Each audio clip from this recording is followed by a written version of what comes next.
रहस्यमयी यात्रा। 3 ज्ञानवर्धक सबक चमकते सितारों से भरा एक गहरा आसमान, चारों ओर सन्नाटा और बीच जंगल में अकेला चलता एक यात्री। उसके कदमों की आहट सूखे पत्तों पर गूंज रही थी। हर ओर घना अंधेरा था, लेकिन उसके दिल में एक अजीब सा निश्चय था, मानो उसे किसी बहुत खास मकसद से यहां लाया गया हो। उसकी आंखों में भय नहीं था, बल्कि जिज्ञासा थी। वह किसी साधारण सफर पर नहीं निकला था, बल्कि जीवन के सबसे महत्वपूर्ण सवालों के उत्तर खोजने आया था। हवा हल्की हल्की सिहरन पैदा कर रही थी। अचानक कहीं दूर से उल्लू की आवाज आई और यात्री ठहर गया। उसने चारों ओर देखा, बस विशालकाय पेड़, टेढ़ी मेढ़ी जड़ें और कुछ चमकती हुई आंखें जो झाड़ियों के पीछे से झांक रही थीं। यह जंगल साधारण नहीं था। ऐसा लगता था मानो इसके अंदर कोई छिपा हुआ रहस्य था, कोई अनकही कहानी जो बस उसके आने का इंतजार कर रही थी। यात्री ने एक गहरी सांस ली और आगे बढ़ता रहा। कुछ दूर चलने के बाद उसे सामने एक बूढ़ा साधु दिखाई दिया, जो एक बड़े पत्थर पर बैठे हुए थे। उनकी लंबी दाढ़ी और चमकती आंखें बता रही थीं कि वे कोई साधारण व्यक्ति नहीं थे। ऐसा लग रहा था मानो वे वर्षों से किसी का इंतजार कर रहे हों। यात्री उनके पास जाकर रुका और धीरे से बोला, मैं जीवन के 3 सबसे बड़े सबक जानना चाहता हूं। क्या आप मेरी सहायता कर सकते हैं? साधु हल्का सा मुस्कुराए और बोले, अगर तुम सच में तैयार हो तो तुम्हें यह ज्ञान 3 अलग अलग स्थानों पर मिलेगा। लेकिन याद रखना, हर सबक के लिए तुम्हें एक परीक्षा से गुजरना होगा। क्या तुम इसके लिए तैयार हो? यात्री ने बिना झिझके सिर हिलाया। उसके भीतर यह जानने की आग जल रही थी कि वह कौन सी बातें हैं जो जीवन को संपूर्ण बना सकती हैं। लेकिन वह यह नहीं जानता था कि ये सबक उसे सिर्फ सुनने को नहीं मिलेंगे, बल्कि उसे इन्हें अपने अनुभवों के माध्यम से समझना होगा। आगे क्या होगा? कौन से होंगे ये 3 जीवन बदलने वाले सबक? और क्या यात्री अपनी परीक्षाओं में सफल हो पाएगा? इस रहस्यमयी यात्रा की शुरुआत हो चुकी थी, लेकिन इसके अंत में क्या होगा? जानने के लिए पूरी कहानी सुनिए। प्राचीन काल में सिद्धपुर नामक नगरी में एक कलंदर नाम का ब्राह्मण रहता था। वह बहुत ही विद्वान और चतुर था। उसने शास्त्रार्थ में कई पंडितों और विद्वानों को हराकर रख दिया था। इसी कारण वह वेदों और शास्त्रों का प्रकांड पंडित माना जाने लगा। उसकी ख्याति फैलने लगी। कलंदर का एक परम मित्र था, उसका नाम था खेलावन। एक दिन खेलावन उसके पास एक सुझाव लेकर आया। उसने कलंदर से कहा, कलंदर, तुम भाषण देने की कला में प्रवीण हो। तुम्हारा नाम दूर दूर तक फैल चुका है। क्यों ना हम दोनों रामपुर चले और वहां चलकर कुछ नाम कमाएं। खेलावन का सुझाव कलंदर को बहुत अच्छा लगा। उसने कहा, मित्र कलंदर, वो मैंने तो उस नगर के बारे में बहुत कुछ सुन रखा है। कहते हैं कि वह विद्वान लोगों का नगर है। मैं वहां के बुद्धिमान और सलिल लोगों की बुद्धि की परीक्षा भी कर सकता हूं। अगले ही दिन दोनों मित्र रामपुर की ओर चल दिए। चलते चलते जब वह एक नगर की सीमा में पहुंचे तो उन्हें नदी के किनारे एक स्त्री कपड़े धोते हुए दिखाई दी। खिलावन कहने लगा, मित्र, चलो इसी स्त्री के पास चलकर इससे नगर में ठहरने के लिए किसी उचित स्थान का पता लगाते हैं। कलंदर ने कहा, ठीक है मित्र, तुम ठीक कहते हो, चलो। कलंदर ने अपनी सहमति जताई। तो क्योंकि जगह ढूंढना रहने के लिए यह हमें पहले जरूर है, इसलिए वे दोनों उस स्त्री के पास पहुंचे। खेलावन ने उस स्त्री से पूछा, देवी, क्या तुम हमें बता सकती हो कि यहां यात्रियों के ठहरने का स्थान कहां है? तब वह स्त्री बोली, मैं तो यह जानती हूं कि बत्तख इस समुद्र तट पर, मछली जल में भौरे कमल पुष्प में रहते हैं, पर यात्री कहां ठहरते हैं यह मैं बिल्कुल भी नहीं जानती। इस तरीके का उत्तर सुनकर दोनों मित्र एक दूसरे का मुंह देखने लगे। फिर खिलावन बोला, कुछ समझे मित्र? यह स्त्री क्या कह रही है कि इसे यात्रियों के ठहरने के स्थान के बारे में कुछ भी मालूम नहीं। कलंदर कुछ खीर भरे स्वर में कहने लगा, हमने तो इससे एक सीधा सा प्रश्न पूछा था और इसने मछली, बत्तख और भंवरे की कहानी सुना डाली। ये सीधे ढंग से भी तो मना कर सकती थी, पर छोड़ो। दोनों दोस्त आगे चलने लगे। रास्ते में चलने लगे कि आगे कोई भी व्यक्ति मिलेगा तो उससे पूछ लेंगे। दोनों मित्र चले। आगे चलते चलते कुछ आगे चलकर उन्हें एक मकान के बाहर दरवाजे पर बैठा हुआ एक बालक दिखाई दिया। उसके सामने गरम भात की थाली राखी हुई थी। वह बालक थाली की ओर देखता हुआ रो रहा था। उसे देखकर खिलावन कहने लगा, कलंदर, इस मूर्ख बालक को तो देखो, इसके सामने इतना स्वादिष्ट और ताजा भोजन रखा है, फिर भी यह उस भोजन को खाने की बजाय सिर्फ रोए जा रहा है। कलंदर ने कहा, तुम ठीक कहते हो मित्र, सचमुच में यह बालक तो बहुत ही मूर्ख है। भला इतना स्वादिष्ट भोजन को कार भी कोई रोटा है। कलंदर ने खेलावन की बात को सहमति देते हुए कहा। अब दोनों की बात सुनकर बालक खिलखिला कर हंस पड़ा। यह देखकर दोनों चौंक पड़े। बालक बोला, मूर्ख, मैं नहीं, तुम दोनों हो, जो इतना भी नहीं जानते कि मैं किस लिए रो रहा था। मुझे खाने के लिए भात ठंडा होने का इंतजार है। रोने से मेरा गला साफ हो जाएगा और फेफड़े की कसरत हो जाएगी, जिससे खाना जल्दी बचेगा। पर तुम तो ठहरे ठेठ गंवार, तुम जैसे देहाती इस बात को भला कैसे समझ पाएंगे। दोनों मित्र बालक की चतुराई पर हैरान रह गए। अब खेलावन, जो दौलत का मित्र, थाक में लगा मित्र, यहां तो एक से बढ़कर एक मिल रहे हैं। पहले उस कपड़े धोने वाली ने संकेत से बात की और अब यह बालक हमें बुद्धू ठहर रहा है। लगता है आगे चलकर इससे भी ज्यादा बुद्धिमान व्यक्तियों से मुलाकात होने वाली है। कलंदर मुंह बचकाकर बोला, अरे छोड़ो, मुझे तो यह बच्चा एकदम डीठ मालूम होता है। चलो आगे चलकर किसी अन्य व्यक्ति से पता करते हैं। दोनों चलते चलते दोनों एक बाग के समीप पहुंच गए। समीप पहुंचकर उन्होंने देखा कि एक युवती एक आम के वृक्ष पर छड़ी हुई आम तोड़ रही है। खेलावन ने कलंदर से कहा कि क्या विचार है मित्र, इसी स्त्री के पास चलकर कुछ आम अपने लिए भी मांग ले। तो कलंदर ने कहा, क्यों नहीं, जरूर पके। आम तो मुझे बहुत प्रिय है, मुझे बहुत पसंद है।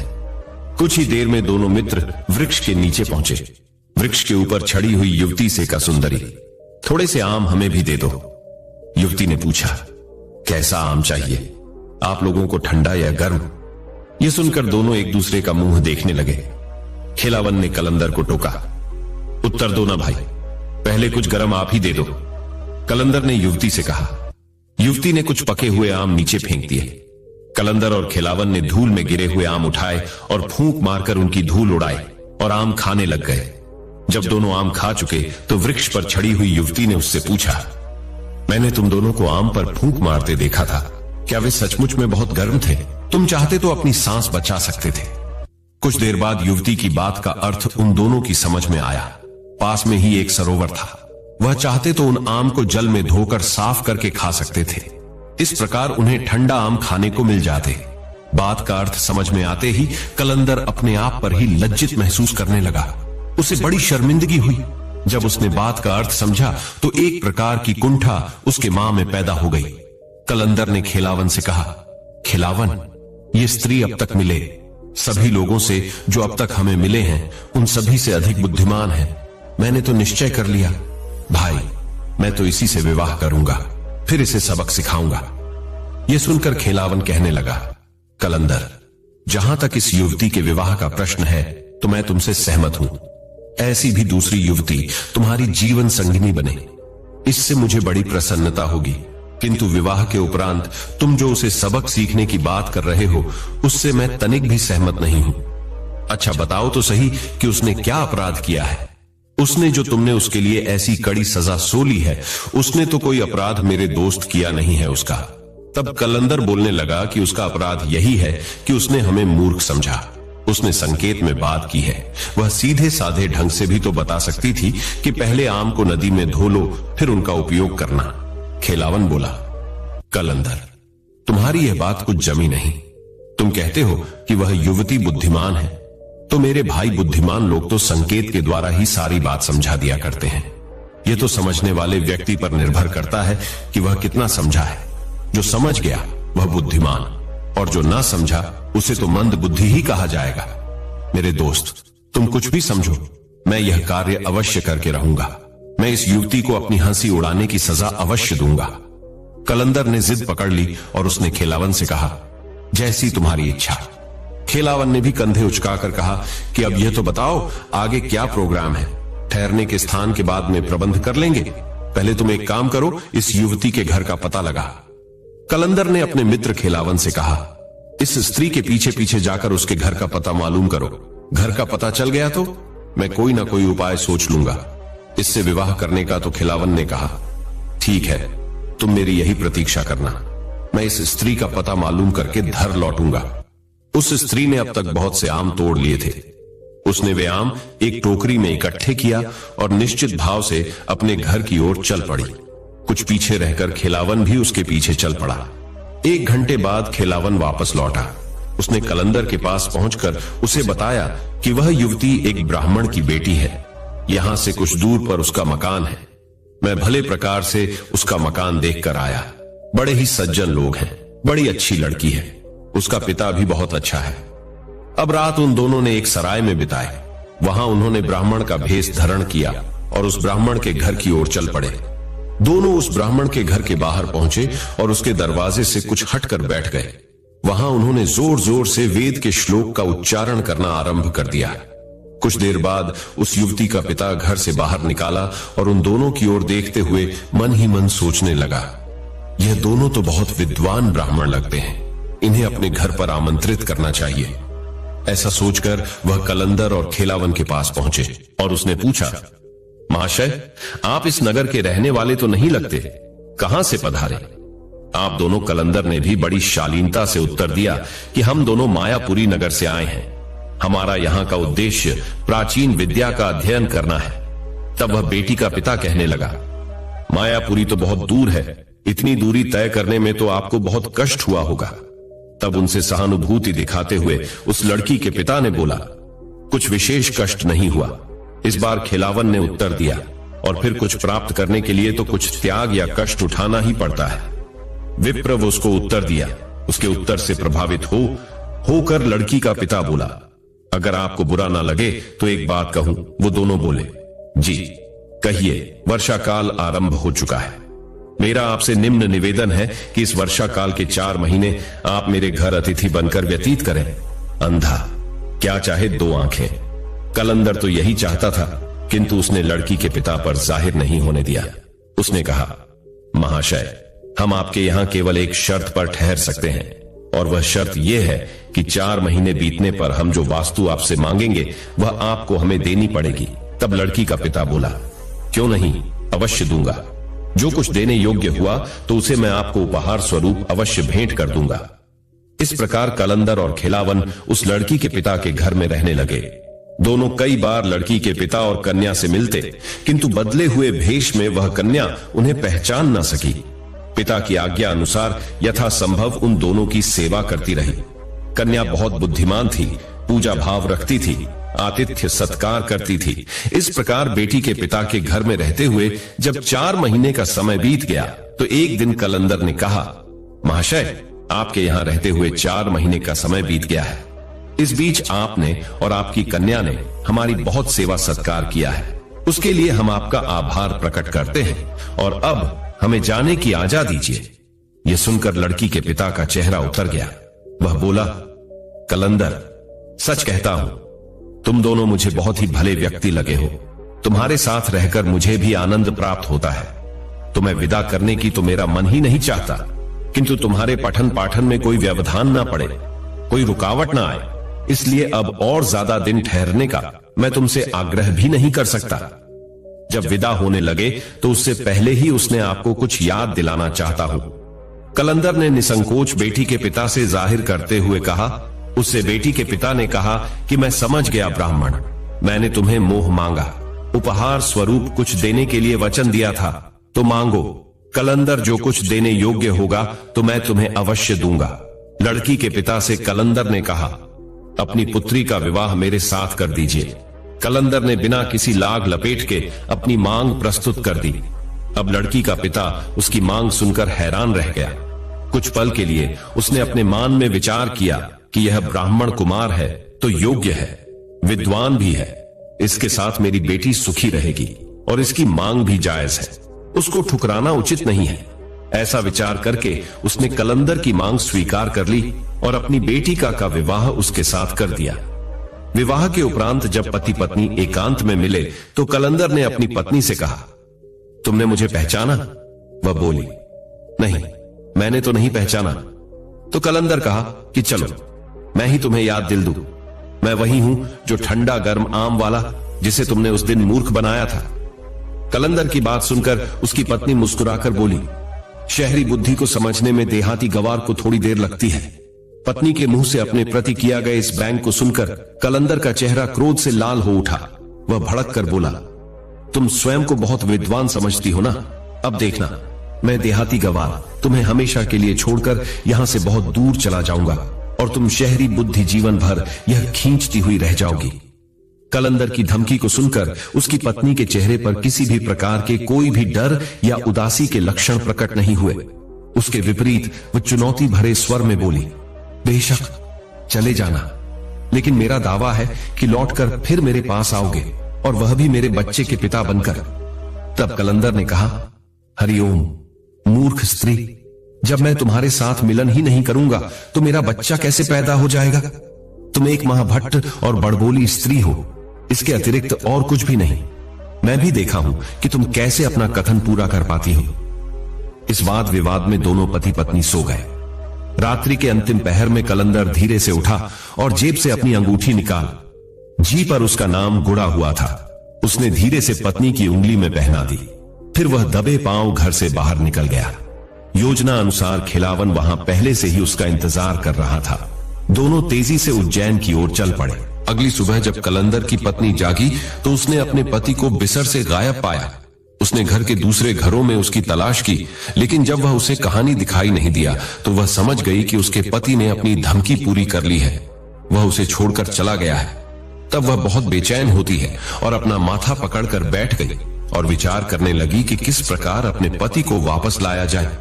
अचानक उसकी निगाह अपनी उंगली में पहनी हुई अंगूठी पर पड़ी। अंगूठी पर कलंदर का नाम जड़ा हुआ देखकर एक विचार उसके मन में आया। इस अंगूठी पर उसका नाम गुड़ा है, साथ ही उसके शहर का नाम भी गुड़ा हुआ है। जरूर अपने नगर को ही गए होंगे। अब मैं वहां जाकर उन्हें बताऊंगी कि मैं भी मजाक नहीं कर रही थी। ऐसा विचार कर वे अपने पिता के पास पहुंची और अपने पिता से कहा, पिताजी, मेरे पति ने मेरा त्याग कर दिया है और मुझे यहां छोड़कर कर चले गए हैं। अब मैं यहां रहना नहीं चाहती।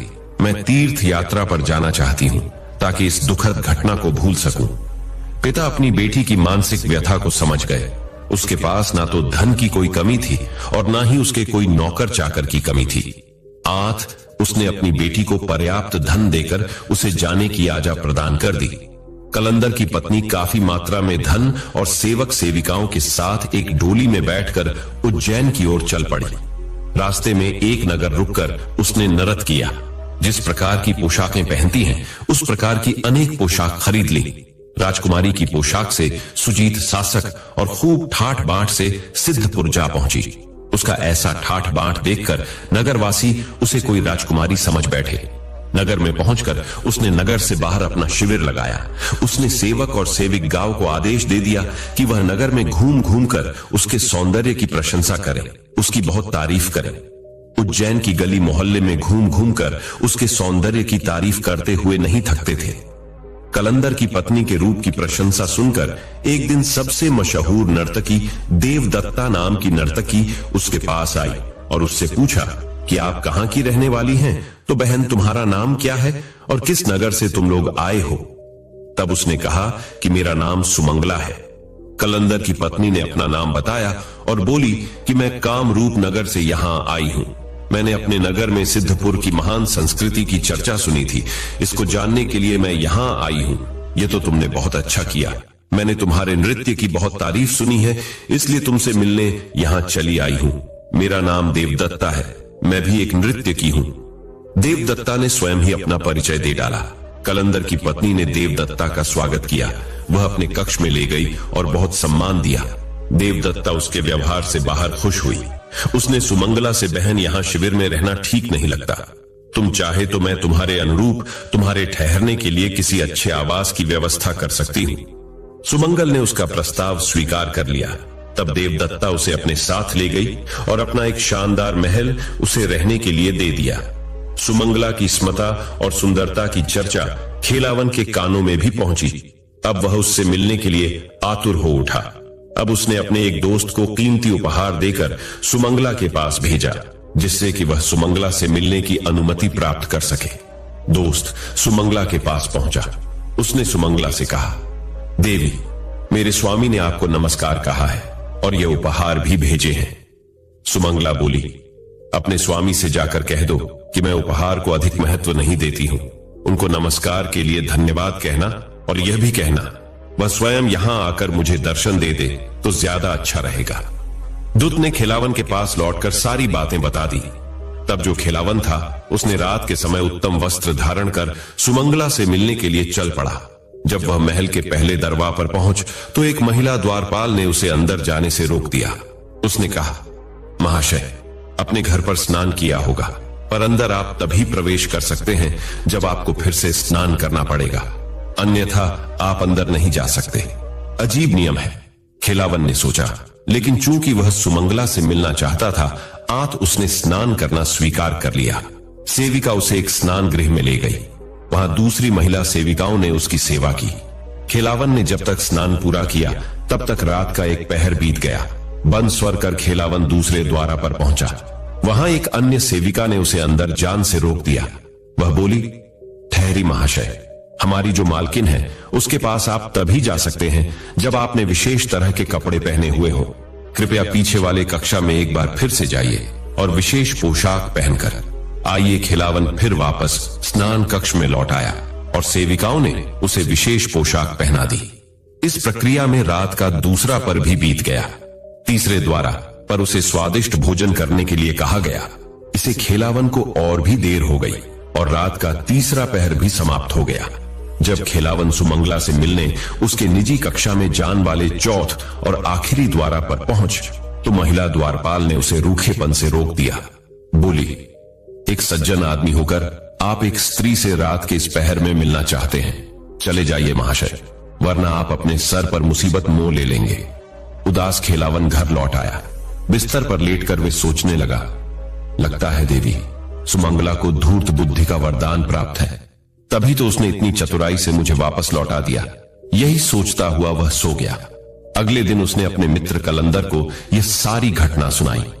यह सुनकर कलंदर ने कहा, मित्र, का सामान्य नर्तकी ने तुम्हें अपमानित कर दिया। मैं कसम खाता हूं कि इस अपमान का बदला उस नर्तकी से अवश्य चुकाऊंगा। उसी रात कलंदर अनेक बहुमूल्य उपहार लेकर सुमंगला के महल में जा पहुंचा। जब उसे पहले द्वारा पर रोका गया तो उसने महिला द्वारपाल को कुछ स्वर्ण मुद्राएं घुस में दे दी। द्वारपाल ने घूस लेकर तत्काल उसे अंदर जाने की अनुमति दे दी। इस उपाय से उसने दूसरे द्वारों में भी प्रवेश मिलता चला गया और वह सुमंगला के कक्ष पहुंच गया। इस अंतिम द्वारा पर पहुंचकर उसने द्वारपाल को चमकते हीरों का बहुमूल्य हार दिया और कहा, इसे अपनी मालकिन के पास ले जाओ और उनसे कहो कि कलंदर आपसे भेंट करना चाहता है, क्योंकि यह तो एक योजना थी जो काम कर गई। क्योंकि जो सुमंगला आई है योजना बनाकर ही आई थी और उसकी योजना पर काम पूरी तरह से अच्छे से हो गया। कुछ ही देर में कलंदर सुमंगला के सामने जा पहुंचा। इस रूप में वह अपनी पत्नी को पहचान नहीं पाया। वह बोला, देवी, तुम्हारा रूप तो सचमुच बहुत ही सुंदर है। मेरी वाणी में इतनी शक्ति नहीं है जो तुम्हारे रूप का गुणगान कर सके। सुमंगला ने उसका राजसी सत्कार किया, उसे ऊंचे आसन पर बिठाया और उसके समक्ष अपना मनोहरी नृत्य पेश किया। नृत्य देखकर लतराराम बहुत प्रसन्न हुआ और फिर जब सुमंगला ने उसे जाने को कहा और यह भी कहा कि यहां आप कल फिर आइएगा, जब उसे वहां आने का दोबारा निमंत्रण मिला तो उसकी खुशी का ठिकाना न रहा। उस दिन के बाद प्रायः नित्य प्रतिदिन कलंदर सुमंगला के पास पहुंचने लगा। एक दिन सुमंगला ने उससे कहा, कलंदर, मैं यहां पर सिर्फ अपनी कलाओं के प्रदर्शन के लिए नहीं आई, बल्कि मेरे यहां आने का उद्देश्य अपने लिए एक एक योग्य वर को भी खोजना था। आज मेरी यह तलाश पूरी हो गई। मैंने तुम्हें अपना जीवन साथी चुन लिया है। बताओ, करोगे मेरे साथ विवाह? कलंदर तो पहले से ही उसके रूप पर मर मिटा था। उसने तत्काल सहमति व्यक्त कर दी। सुमंगला और कलंदर का विवाह हो गया। वह सुमंगला के साथ ही उसके महल में रहने लगा। अब कुछ दिन बीत गए तब सुमंगला ने सोचा, उद्देश्य तो पूरा हो गया, कलंदर का अंश तो मेरे शरीर में आ चुका है, अब मुझे वापस रामपुर लौट जाना चाहिए। ऐसा विचार कर चतुरी स्त्री ने दूसरे दिन कलंदर से कहा, स्वामी, मुझे अपने राजा का संदेश मिला है। उसने मुझे तुरंत अपने नगर पहुंचने का आदेश दिया है, तो क्या तुम चली? जोगी कलंदर ने बहुत मायूस होकर पूछा। जाना तो पड़ेगा, राजा की आज्ञा, जो ठहरी नहीं जाऊंगी तो राजा नाराज हो जाएगा और मुझे सूली पर चढ़ देगा। लेकिन तुम चिंता मत करो, मैं जल्दी लौट आऊंगी। अगले दिन सुमंगला उज्जैन से चली गई। उसके जाने के बाद कलंदर उदास रहने लगा। सुमंगला एक बार गई तो फिर कभी वापस उज्जैन ही नहीं लौटी। धीरे धीरे कलंदर ने भी उसके वापस आने की जो उम्मीद थी वह छोड़ दी और अपना ध्यान हटा लिया। उधर पाटलिपुत्र पहुंचकर सुमंगला ने निश्चित अवधि के पश्चात एक पुत्र को जन्म दिया और उसके लालन पालन में व्यस्त हो गई। धीरे धीरे इस घटना को 12 बरस बीत गए। सुमंगला का लड़का विभिन्न विद्याओं में शिक्षित होकर और बड़ा हो गया। फिर एक दिन एक ऐसी घटना घट गई जिसने उस लड़के की जीवन धारा ही बदल दी। हुआ यह कि जब वह अपनी आयु के बालकों के साथ खेल रहा था तो किसी बालक ने उसे बिना बाप का बेटा कह दिया। इससे उस बालक के दिल पर बहुत गहरी ठेस लगी। वे उदास भाव से घर आया और अपनी मां से पूछा, मां, मुझे सच सच बताओ कि मेरे पिता कौन हैं और वह कहां रहते हैं। पुत्र का आग्रह सुनकर सुमंगला का मन द्रवित हो गया। उसने कलंदर से अपने पहले और दूसरे विवाह की कहानी शुरू से अंत तक अपने बेटे को बता दी कि उसके पिता का नाम कलंदर है और वह उज्जैन ही में रहते हैं और बहुत बड़े वेदांती हैं, बहुत बड़े ब्राह्मण हैं। वेद पाठों का उन्हें बहुत ज्ञान है। वेद शस्त्रों में कर्मकांडी ब्राह्मण है। मां से सारी कहानी सुनकर लड़का मां से बोला, मुझे अपने पिता के आवास और उसकी कुछ पहचान बता दो। मैं तुमसे वादा करता हूं कि उन्हें बंदी बनाकर यहां ले आऊंगा। सुमंगला ने कलंदर पहचान बताई। सब बातें जानकर लड़का सिद्धपुर के लिए चल पड़ा। सिद्धपुर पहुंचकर लड़के ने अपने पिता की खोज खबर आरंभ की। वह दिन भर इधर उधर घूमता रहा और जब शाम हो गई तो एक जुआ घर के सामने जा पहुंच। वहां उसने कुछ व्यक्तियों को इस प्रकार वार्तालाप करते हुए सुना। एक दूसरे व्यक्ति से पूछ रहा था, क्यों भाई, क्या तुमने कलंदर को देखा है? मैं उसे सुबह से तलाश कर रहा हूं, बहुत जरूरी काम है उससे। दूसरे ने कहा, भाई मैंने देखा है। दूसरा बोला कि मैंने उसे देखा था और अभी अभी जुआ खाने में गया है। दौलत राम का नाम सुनकर लड़का चौंक पड़ा। वह अपने मन में विचार करने लगा, कहीं यह लोग मेरे पिता के बारे में ही तो बातें नहीं कर रहे। यदि ऐसा ही है तो मुझे उस आदमी के पीछे पीछे चल देना चाहिए। ऐसा विचार का लड़का उस व्यक्ति के पीछे पीछे चल पड़ा। शीघ्र ही उस स्थान पर जा पहुंचा जहां कुछ लोग बैठे जुआ खेल रहे थे। लड़के ने अपनी माता से जुए के अनेक गुण सीखे थे। आज वह उन लोगों के पास बैठ गया। उसकी माता ने कलंदर की जो पहचान बताई थी उसके आधार पर उसने अपने पिता को तुरंत पहचान लिया। तब उसने अपनी पेंट में बंधी स्वर्ण मुद्राओं से भरी पोटली खोल ली और उन लोगों के साथ जुआ खेलने लगा। वह धूर्त विद्या में निपुण था। आज शीघ्र ही उसने उन झूमियों का सारा धन जीत लिया। यह देखकर कलंदर के मुख से उसके लिए बहुत प्रशंसा भरे हुए शब्द निकले। वह लड़के से बोला, बालक, अभी तो तुम्हारी उम्र बहुत ज्यादा नहीं है, पर जुआ बहुत अच्छा खेल तो कहां से सीखा है? जूने की कला। लड़का बोला, जी महाशय, यह तो कुछ भी नहीं है। मैं तो अनेक विद्याओं में प्रवीण हूं। लड़का जुआ खाने से बाहर आ गया और जुए में जीता हुआ धन उसने बाहर बैठे भिखारियों में बांट दिया और आगे चलकर एक वृक्ष के ओट में छिपकर खड़ा हो गया। थोड़ी देर बाद कलंदर जुआ खाने से बाहर निकाला और अपने घर की ओर चल पड़ा। लड़के ने उसका पीछा किया और घर का रास्ता मालूम कर लिया। उस रात कलंदर अपने घर आकर गहरी नींद में सो गया। लड़का दीवार फनकार उसके घर में दाखिल हो गया। उसने चोरी से कलंदर के कक्षा में प्रवेश किया। वहां उसने एक कोनी में रुई का एक ढेर देखा। उस रुई के ढेर को देखकर लड़के की आंखों में चमक आ गई।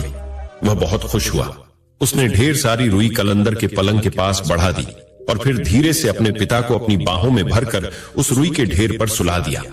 ऐसा करने के बाद उसने कलंदर का जो पलंग था उसको एक रस्सी से बांध दिया और उसे दीवार से नीचे लटकाया और फिर बड़ी तत्परता से नीचे कूद गया। इस प्रकार बड़ी चतुराई से वह लड़का कलंदर के पलंग को ले उड़ा था। अगली सुबह कलंदर की जब नींद खुली तो वह बहुत हैरानी और लज्जा से भर उठा। अरे, ये क्या हो गया? मैं सोता ही रह गया और कोई चोर मेरे नीचे से पलंग की चोरी कर ले गया। अब तो मुझे सोने के लिए नया पलंग खरीदना पड़ेगा। दोपहर के समय कलंदर नया पलंग लेने के लिए बाजार में पहुंचा। वहां उसने उस लड़के को देखा जो पलंग के समीप खड़ा पलंग बेचने की कोशिश कर रहा था। कलंदर उस लड़के के पास पहुंचा और उसने लड़के से पूछा, क्यों बालक, क्या मूल्य है? इस पलंग का लड़का बोला, महाशय, इस पलंग का कोई मूल्य नहीं है। यह तो अनमोल है। मैं इस पलंग को उस व्यक्ति को दूंगा जो मुझे कोई बहुत अजीब और आश्चर्यजनक कहानी सुनाएगा। वैसे कहानी तो मैं भी तुम्हें सुना सकता हूं, कलंदर ने कहा, पर मेरी एक शर्त है। यदि तुम मेरे द्वारा सुने हुई कहानी का अर्थ समझ सके और सच बता सके तो यह पलंग तुम्हारा नहीं, तो मैं इस पलंग को अपने साथ ले जाऊंगा। लड़के ने कहा, ठीक है, मुझे आपकी शर्त मंजूर है। सुनाइए। कहानी कलंदर ने अपनी कहानी शुरू की। प्राचीन काल में एक राजा के राज्य में अकाल पड़ गया। उसने सुअर की प्रेमिका को सांपों के रक्त से और पानी की बौछार से ढक दिया। इस प्रकार से उत्पन्न अनंत से राजा ने अकाल को नष्ट कर दिया। यह पहेली सुनकर कलंदर ने लड़के से पूछा, अब तुम बताओ कि इस पहेली नुमा कहानी का क्या अर्थ है। लड़का मुस्कुराकर बोला, इसका अर्थ तो बहुत ही आसान है। सांपों के रक्त का अर्थ है बादल स्वर की प्रेमिका धरती है, क्योंकि भगवान विष्णु को उनके सुख अवतार में वह उनको बहुत प्रिय थी। इसलिए आप कहना चाहते हैं कि राजा ने वर्षा द्वारा अन्न उगाया था। कलंदर लड़के की समझदारी पर हैरान रह गया। तब लड़के ने उससे कहा, अब मैं एक अद्भुत कहानी सुनता हूं, अगर आप समझ सको तो सच बता देना। ये पलंग आपका नहीं तो आप मेरे सेवक बनकर रहेंगे। कलंदर ने अपनी सहमति दे दी। वह बोला, ठीक है, मुझे स्वीकार का है तुम्हारी यह शर्त। लड़का कहने लगा, बहुत पहले इस धरती पर एक अद्भुत लड़का पैदा हुआ था। जैसे ही वह पैदा हुआ उसने अपने भार से धरती को हिल दिया। जब वह बड़ा हुआ तो उसने दूसरी दुनिया में कदम रखा। कलंदर उस पहेली हल न कर सका और वह कहने लगा, यह कहानी झूठी है। इस पर उस विद्वान लड़के ने कहा, झूठी नहीं, बिल्कुल सच्ची कथा है। क्या भगवान विष्णु